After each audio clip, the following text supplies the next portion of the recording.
Aujourd'hui, j'aimerais vous parler de l'immense importance de l'autodiscipline quotidienne. Vous voyez, je crois fermement que la discipline est la pierre angulaire du succès. C'est la force motrice derrière chaque grande réalisation et c'est la clé qui ouvre la porte d'une vie d'abondance et d'épanouissement. Sans discipline, nos rêves restent des fantaisies insaisissables et notre potentiel est en sommeil, attendant d'être libéré. La discipline quotidienne n'est pas un événement ponctuel ou une poussée de motivation sporadique. C'est un mode de vie, un engagement à faire constamment les bons choix, même lorsqu'ils sont difficiles ou inconfortables. Il s'agit d'accepter la gratification différée et d'échanger le plaisir à court terme contre la satisfaction à long terme. Lorsque nous examinons la vie de ceux qui ont connu un succès extraordinaire, nous trouvons un fil conducteur, la discipline. Ils ont compris que le succès n'est pas un phénomène qui se produit du jour au lendemain, mais le résultat de petites actions cohérentes entreprises jour après jour. Ils ont maîtrisé l'art de l'autodiscipline et l'utilisent comme un moyen de progresser régulièrement vers leurs objectifs. Je sais qu'il est facile de se laisser prendre par l'attrait de la gratification immédiate. Nous vivons dans un monde où les raccourcis, les solutions rapides, nous sont constamment proposés.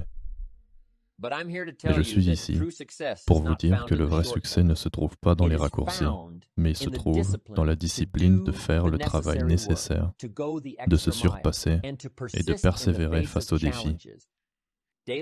L'autodiscipline quotidienne consiste à créer des habitudes positives qui servent de base à la réussite.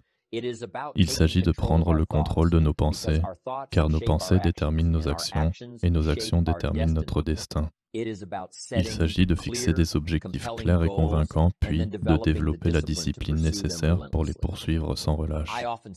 Je dis souvent que nous sommes la moyenne des 5 personnes avec lesquelles nous passons le plus de temps. C'est pourquoi il est essentiel de s'entourer de personnes qui nous inspirent et nous soutiennent, qui partagent notre engagement en faveur de la croissance et de la discipline. Les bonnes associations peuvent alimenter notre motivation et nous fournir le soutien et la responsabilité dont nous avons besoin pour rester sur la bonne voie. Mais permettez-moi d'être clair, la discipline ne consiste pas à se priver ou à devenir rigide et sans joie. Il s'agit de faire des choix qui correspondent à notre vision et nos valeurs à long terme.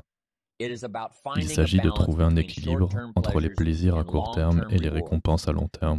La discipline nous permet de faire l'expérience de la vraie liberté, la liberté de vivre notre vie comme nous l'entendons, de poursuivre nos passions et d'avoir un impact positif sur le monde.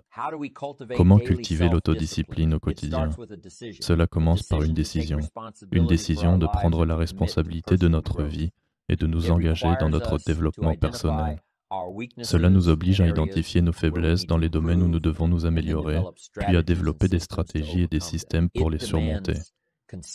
Elle exige de la constance, de la résilience, de la volonté d'apprendre de nos échecs. Pour conclure, je voudrais vous laisser sur une citation puissante. Nous devons tous souffrir de l'une des deux choses suivantes, la douleur de la discipline ou la douleur du regret et de la déception. La douleur de la discipline est temporaire, mais la douleur du regret dure toute la vie. Choisissez la discipline, adoptez-la comme un principe directeur dans votre vie, et rappelez-vous que ce sont les actes quotidiens d'autodiscipline qui vous mèneront à la vie extraordinaire que vous désirez et méritez.